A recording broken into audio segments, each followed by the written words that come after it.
talking. But I want to talk to you about a related issue here, which is about emissions, carbon emissions. I've been covering you for years. I cannot recall hearing you talk about concerns around climate change. Do you worry about what climate change will do to our planet, Pierre Poilievre?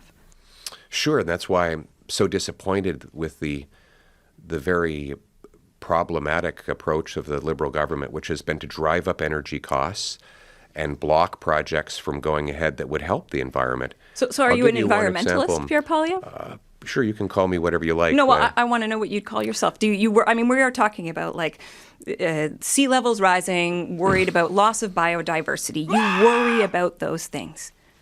Sure, and I also have solutions. Like if we were to displace dirty Asian coal-fired plants with clean Canadian natural gas, according to the National Bank, we could reduce global emissions by 2.5 billion tons, which is 3 times the emissions of all of Canada for a year. But to do that, you need liquefaction terminals like the one that Prime Minister Harper approved, LNG Canada.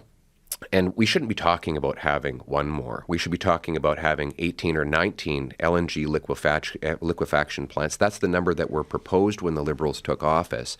And so what I propose, let's take our natural gas, which is very clean, which is very cheap in Canada. Right now, we only get $3 per million metric British thermal units. And let's sell it to Asia for $14. We could help power the most populous continent by getting them off of dirtier coal and reducing global emissions. But the real difference between myself and the Liberals on this is they believe in keeping it in the ground. Those are Mr. Carney's words, by the way. He wrote them. We can debate whether he's flip-flopped on that as well.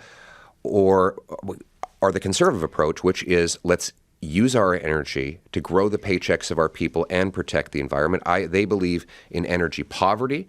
I believe in energy abundance, and that is the approach that we would take to the environment. You say you're worried about climate change. Why have we not seen you ever commit to emissions reductions targets? I just did right now. That's not a target. That's saying we should do more to reduce our emissions. That's not about meeting the Paris targets. That's not saying our 2030 targets are right, wrong, should be higher, lower.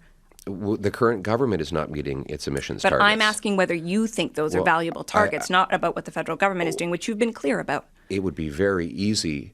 In fact, it would be very easy to meet all of those targets if we include the global reductions that the export of Canadian nuclear and natural gas would engender.